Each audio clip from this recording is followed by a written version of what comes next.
Hello and welcome to our YouTube channel Education Mate. आज हम अपने पुराने टॉपिक परसेंटेज को आगे देखेंगे।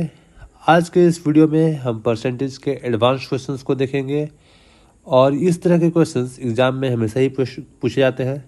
ये क्वेश्चंस देखने में तो बहुत लेंदी लगते हैं और इनको सॉल्व करने का तरीका भी थोड़ा मुश्किल होता है, पर सही ट्रिक यूज़ करके हम इस क्वेश्चंस को 1 मिनट से भी कम समय में सॉल्व कर लेंगे।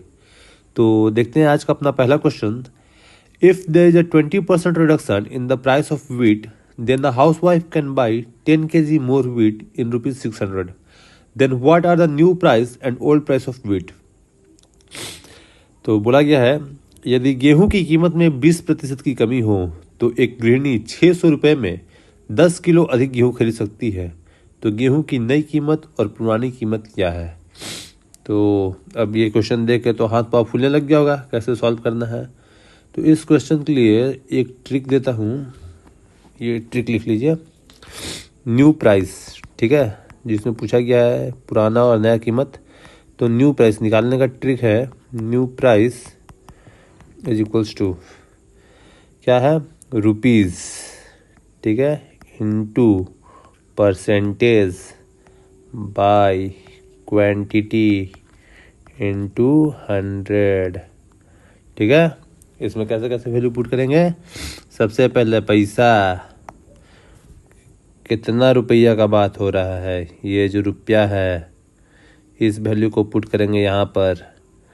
परसेंटेज, ठीक है, परसेंटेज इंक्रीज और डिक्रीज, ये परसेंटेज वाला वैल्यू पुट करेंगे, ठीक है। एग्जाम में क्वेश्चन में आपको ये 3 वैल्यू हमेशा मिल जाएंगे, ठीक है। इसके बाद बोला है क्वांटिटी, ये कितना क्वांटिटी है, ये सारे वैल्यूज़ को पुट कर लेंगे और 100 तो अपना है ही परसेंटेज में, यूज करते रहिए। और ये ट्रिक याद कैसे होगा? जितना ज़्यादा क्वेश्चन सॉल्व करते जाएंगे उतना जल्दी ये ट्रिक याद हो जाएगा, ठीक है। ऐसे तो याद करने का सिंपल सा तरीका है, भैया सबसे ज़्यादा ज़रूरी है पैसा, तो पहले पैसा को पुट कर देंगे और सारा खेल तो परसेंटेज का है, तो परसेंटेज का परसेंटेज यहाँ लिख दिए और फिर देखेंगे क्वांटिटी इनटू 100। अब वैल्यू को पुट कर देते हैं वैसे ही। तो क्या है हमारा, बोला गया है कि 20% का कमी होने पर गृहिणी 10 किलो ज़्यादा गेहूँ खरीद रही है 600 रुपये में। तो 600 रुपया यहाँ पे पहले लिख देते हैं, 600 रुपया का गेहूँ खरीद रही है और कितना, 20% का कमी हुआ है दाम में 20% का कमी, और कितना क्वांटिटी, 10 किलो ज़्यादा इनटू 100। सॉल्व कर दिए, 0 से डबल 0 कट गया, 0 से ये 0 कट गया, ये आ गया 12 रुपया। 12 रुपया क्या निकला है, न्यू प्राइस, नया प्राइस 12 रुपया। तो क्या बोला गया है क्वेश्चन में, पहले ही बोला है कि पुराने दाम में 20% घटाने पे हमारा नया दाम आ रहा है। तो हमारा पुराना दाम अगर x रहा होगा तो उसमें 20% घटाया गया, 20% घटाया गया, यानी कि 80% जो होगा वही हमारा नया दाम है 12 रुपया। बस इसी को सॉल्व कर लेंगे। तो 12 इंटू 100 बाई 80, 20 से 4 बार में, 20 से 5 बार में, 4 से 3 बार में, 15। तो ये हो गया हमारा ओल्ड प्राइस, ये हो गया हमारा न्यू प्राइस। ओल्ड प्राइस में 20% का रिडक्शन किए हैं तो न्यू प्राइस आ गया। बस क्वेश्चन में ही बोला गया है, इतना आसान है, सिंपल, सॉल्व कर लिया। देखते हैं अपना अगला question. If the price of fruit is reduced bye 25%, a person can purchase 2 kg more fruit in rupees 240. So how much are the decreased and old price respectively? यदि फलों की कीमत 25% कम हो जाती है तो एक व्यक्ति 240 रुपये में 2 किलो अधिक फल खरीद सकता है। तो क्रमशः घटी हुई और पुरानी कीमत कितनी है? बस वैल्यूज़ को पुट करते चलेंगे। सबसे ज़रूरी है रुपया का वैल्यू है 240। इसके बाद है परसेंटेज है 25%। क्वांटिटी है यहाँ पर कितना भैया, क्वांटिटी है 2 किलो और इनटू 100। इसको कर लेंगे सॉल्व, 25 से 4 बार में, 4 से 60 बार में, 2 से 30 बार में। तो ये हो गया हमारा नया दाम तो पुराना कीमत कितना है, पुराना कीमत हो जाएगा 30 गुने 100 बटा 75। अब ये कहाँ से आ गया, सिंपल सा बात है। पुराना दाम अगर हमारा मान लीजिए x रहा होगा, उसमें 25% घटाया गया है, 25% का कमी कर देंगे, तब हमारा नया दाम आ जाएगा।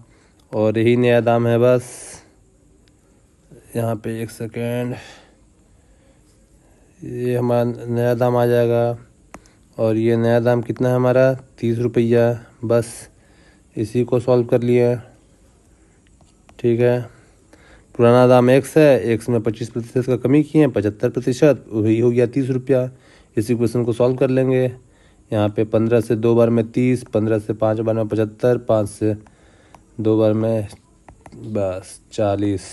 तो ये हो गया हमारा ओल्ड प्राइस और ये हो गया घटा हुआ प्राइस, डिक्रीज प्राइस 30 रुपया। दोनों वैल्यू आ गए हैं।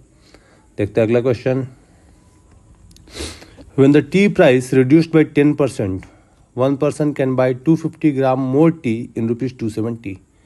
So how much is the old and new price of tea per kg? ठीक है, यहाँ पे वैल्यू दिया है ग्राम में, पूछ दिया है किलोग्राम में। ध्यान रखेंगे क्वेश्चन पढ़ते वक्त। जब चाय की कीमत 10% कम हो जाती है तो एक व्यक्ति 270 रुपये में 250 ग्राम अधिक चाय खरीद सकता है। तो चाय की पुरानी और नई कीमत कितनी है, नई कीमत प्रति किलोग्राम कितनी है, ठीक है, पर केजी प्रति किलोग्राम कितनी है। तो वैल्यू को पुट करेंगे, वैल्यू को पुट करेंगे तो सबसे पहले है रुपया, रुपया का वैल्यू 270 रुपया, ठीक है, 270 रुपये पुट कर देंगे। इसके बाद है परसेंटेज, परसेंटेज है 10%। और उसके बाद है क्वांटिटी, क्वांटिटी है 250 ग्राम और इंटू 100। 250 ग्राम को किलोग्राम में बदलने के लिए कर देंगे 1000 से भागा, ठीक है, 1000 से भागा देंगे तो किलोग्राम हो जाएगा। सही है, कोई कन्फ्यूजन? 1000 से भागा दे रहे, ऊपर में गुना करें मतलब भागा ही दे रहे हैं, उसमें तो कोई कन्फ्यूजन है नहीं, ठीक है। अब ये वैल्यू को सॉल्व कर लेंगे। सॉल्व करेंगे, यहाँ पे ये 2 जीरो, ये 2 जीरो कट गया, ये 1 जीरो और ये 1 जीरो कट गया। और ये 25 से 100 है, काट दीजिए 4 बार में, सॉल्व कर लीजिए। 28 की 8 10 108, ठीक है। ये आ गया हमारा क्या, न्यू प्राइस। न्यू प्राइस प्रति केजी कितना हो गया, 108, ये हो गया न्यू प्राइस। तो क्या बोला है, ओल्ड प्राइस में 10% का रिडक्शन, 10% का रिडक्शन यानी कि 108 इंटू 100/90, ठीक है। इसको सॉल्व कर लेंगे। 9 से 0, 9 से 1 बार में, 9 से 2 बार में 120, ये हो गया हमारा ओल्ड प्राइस और ये हो गया हमारा न्यू प्राइस, ठीक है। देखते हैं अगला question. If the cost of orange is reduced by 20%, then 1% one person can buy 5 oranges more in rupees 25. Then how much is the present and initial price of orange? यदि संतरे का मूल्य 20% कम हो जाए तो एक व्यक्ति 25 रुपये में 5 संतरे अधिक खरीद सकता है। तो संतरे का वर्तमान और प्रारंभिक मूल्य कितना है, ठीक है। तो इसमें क्या क्या क्वांटिटी दिया गया है, सबसे पहले रुपया लिख देना है 25 इंटू परसेंटेज 20 बाय क्वांटिटी, कितना संतरा खरीद रहा है, 5 संतरा, 5 ऑरेंजेस इंटू 100, ठीक है। 20 से 5 बार में, 5 से 5 बार में और 5 बस कैंसिल, ये क्या हो गया, 1 रुपया, ठीक है। नया दाम हमारा कितना हो गया, 1 रुपया। तो पुराना दाम कितना रहा होगा, पुराना दाम कितना है 1 इंटू 20% का रिडक्शन किया गया है 100/80, 20 से 4 बार में, 20 से 5 बार में, तो 5/4, 4 से 1 बार में पॉइंट, फिर इसके बाद कितना बचा, 1 बचा, 4 से 2 बार में और 1.25, ठीक है। तो हमारा पुराना प्राइस 1.25 था और घट के 1 रुपया हो गया। 1 रुपया में 1 संतरा, बहुत सस्ता है भाई, ठीक है। अब देखते हैं अपना अगला question. Reduction of 20% in the price of wheat enabled to buy 5 kg more wheat for rupees 320 then original rate of wheat is। Simple, बस उसी तरह से वैल्यू पुट करते जाना है। रुपीज़ है 320, परसेंटेज है 20, क्वांटिटी है 5 kg और इंटू 100 सॉल्व कर देंगे। 0 से 0 0 कट गया, 5 से 6 बार में 6.4, 4 दूनी 8, 6 दूनी 12, 12.8। ठीक है, क्या सही सॉल्व हो रहा? तो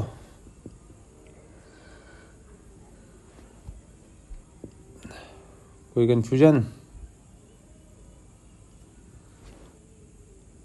ठीक तो है, सही सॉल्व हुआ है। इसके बाद ये हमारा क्या हो गया, न्यू प्राइस। ठीक है, तो हमारा ओल्ड प्राइस कितना है, 12.8 इंटू 100/80। ठीक है, 20% का रिडक्शन है। अब ये कैसे आ रहा है, ये पहले भी बता चुके हैं कैसे आ रहा है। अगर हमारा पुराना प्राइस x है, उसमें 20% का रिडक्शन करते हैं 80, तो कितना हो जाएगा वैल्यू, 12.8 हो जाएगा। बस इसी इक्वेशन को हम डायरेक्ट लिख दे रहे हैं यहाँ पर। इसको सॉल्व कर लेते हैं, पॉइंट हटा दीजिए, नीचे में 10 आ जाएगा, 0 0 ये कट जाएगा। अब ये देखिए 8 से कट रहा है, 8 से 1 बार में और 8 से 6 बार में 16 रुपया। तो ये हो गया हमारा ओल्ड प्राइस और ये हो गया न्यू प्राइस। इस ओल्ड प्राइस में 20% रिडक्शन किया तो न्यू प्राइस आ गया। कोई कन्फ्यूजन नहीं। देखते अगला question 76। When the price of sugar decreased by 10%, a man could buy 1 kg more for rupees 270. Then original price of sugar per kg is। ठीक है, इसमें बस पुराना मूल्य पूछ दिया है, ओरिजिनल प्राइस मतलब पुराना मूल्य पूछ रहे हो। ठीक है, जब चीनी की कीमत 10% कम हो गई तो एक आदमी 270 रुपये में 1 किलो अधिक चीनी खरीद सकता है। तो प्रति किलोग्राम चीनी की मूल कीमत है, वही बस पुराना मूल्य बताना है। ठीक उसी तरह से वैल्यूज पुट करते जाएंगे। रुपया है 270, परसेंटेज है 10 और क्वांटिटी है 1 इंटू 100 सॉल्व हो गया। ये हो गया न्यू प्राइस। तो ओल्ड प्राइस कितना है, 27 इंटू 100/90, 10% का कमी किया गया है। ये कट गया 9 से 3 बार में 30। तो ये हो गया हमारा ओल्ड प्राइस, ओरिजिनल वैल्यू। ठीक है, ये हो गया ओल्ड प्राइस, ओरिजिनल वैल्यू। अब देखते हैं, a reduction of 10% in price of an apple enable a man to buy 10 apples more for ₹54। The reduced price of apple per dozen is. ठीक है, पर डजन। ठीक है, तो इसमें पूछ दिया है लास्ट में प्रति दर्जन कितना है। इसको उसी तरह से सॉल्व करेंगे। क्या दिया गया है, सबसे पहले ₹54, परसेंटेज है 10, इसके बाद है क्वांटिटी कितना है बाई 10 एप्पल्स। ठीक है, 10 एप्पल्स हो गया इंटू 100। तो ये 0 कट गया और ये हो गया 0.54। ठीक है, 0.54। तो प्रतिदिन सेव की हुई कम हुई कीमत। ठीक है, प्रति दर्जन सेव की कम हुई कीमत। ठीक है, वो पूछ रहा है नया प्राइस के बारे में पूछ रहा है, प्रति दर्जन। तो ये हमारा नया प्राइस कितना निकला, ये 1 का निकला। 1 एप्पल के लिए न्यू प्राइस हमारा कितना है, 1 एप्पल के लिए न्यू प्राइस हमारा 0.54 है। तो प्रति दर्जन कितना हो जाएगा, 0.54 इंटू 12 यानी कि 6.48। ये हो गया हमारा। ठीक है, ये क्या आया था, ये जो आया था 0.54, ये हमारा 1 सेव का दाम आया था। ठीक है, नया दाम। तो ये पूछा है प्रति दर्जन सेव की कम हुई कीमत क्या है। तो ये बस पूछ रहा है कि नया दाम जो है वो प्रति दर्जन कितना है। तो प्रति दर्जन जब 1 का दाम इतना है तो इंटू 12 कर दिए, प्रति दर्जन इतना आ गया पर डजन। अगला क्वेश्चन देखते हैं हम। In an examination a candidate must secure 40% marks to pass. Candidates get 178 marks and fails by 22 marks. Find the maximum marks for the examination. ठीक है, बोल रहा है एक परीक्षा में एक अभ्यर्थी को उत्तीर्ण होने के लिए 40% अंक प्राप्त करने होंगे। एक अभ्यर्थी 178 अंक प्राप्त करता है और 22 अंकों से अनुत्तीर्ण हो जाता है, मतलब फेल कर गया है। परीक्षा के लिए अधिकतम अंक ज्ञात कीजिए। तो देखिए इसमें क्या है, वो लड़का कितना नंबर लाया है, 178। अगर वो और 22 नंबर ला देता तो पास कर जाता। क्या अगर उसका और 22 नंबर ला देता तो वो पास हो जाता, पास कर जाता। तो पास करने के लिए नंबर कितना चाहिए, 8 2 10, 7 2 9 और 1 10 और 1 2 200। पास करने के लिए जो नंबर चाहिए वो है 200। और क्या बोला है, मस्ट सिक्योर 40% मार्क्स। ठीक है, अगर वो 40% अंक प्राप्त करता है तो पास कर जाएगा। तो ये जो 40% है, ये 40% ही तो 200 है। ये जो 40% है वही तो 200 है। जब 40% 200 है तो फिर इसी का हम 100% निकाल देंगे। जब 100% निकाल देंगे तो ये हमारा सबसे मतलब मैक्सिमम मार्क्स हो जाएगा, अधिकतम मार्क्स हो जाएगा। ठीक है, तो 40% को 100% में चेंज करने के लिए क्या करेंगे, 200/14 200 कर दीजिए। अगर किसी तरह कन्फ्यूजन तो 40 से 5 बार में 200, 500, यही है मैक्सिमम मार्क्स। क्या पास करने के लिए 40% है, ये 40% है, तो मैक्सिमम मार्क्स कितना है, 500 है। देखते हैं अगला question. In an exam a candidate must secure 30% marks to pass. A candidate who gets 150 fails by 30 marks. Find the maximum marks of the question. ठीक है, एक परीक्षा में उत्तीर्ण होने के लिए अभ्यर्थी को 30% अंक प्राप्त करने होंगे। एक अभ्यर्थी जो कि 150 अंक प्राप्त करता है वह 30 अंकों से अनुत्तीर्ण हो जाता है। तो प्रश्न के अधिकतम अंक ज्ञात कीजिए। बस वही बात है, 150 नंबर लाया है, 30 नंबर से फेल कर जाता है। अगर वो 180 नंबर लाता तो पास कर जाता। और पास करने के लिए कितना बोला गया है, 30%, यानी कि 30% का ही वैल्यू कितना है, 180 है। तो इसी को अगर हम 100% कर देंगे तो हमारा मैक्सिमम मार्क्स निकल जाएगा। तो 180/30 गुने 100, 30 से 6 बार में 600, ये हमारा अधिकतम मार्क्स हो गया। ठीक है, तो आज के इस वीडियो में इतना ही। अगले वीडियो में हम ये पास फेल एग्ज़ाम वाले क्वेश्चंस को और ज़्यादा डिटेल्स में देखेंगे। इस तरह के क्वेश्चंस के लिए जिसमें कि पास फेल एग्ज़ाम और इतने मार्क्स लाने से पास, इतने मार्क्स लाने से फेल, इस तरह के क्वेश्चंस को ज़्यादा डिटेल में देखेंगे हमारे अपने अगले वीडियो में। तब तक के लिए थैंक यू, धन्यवाद।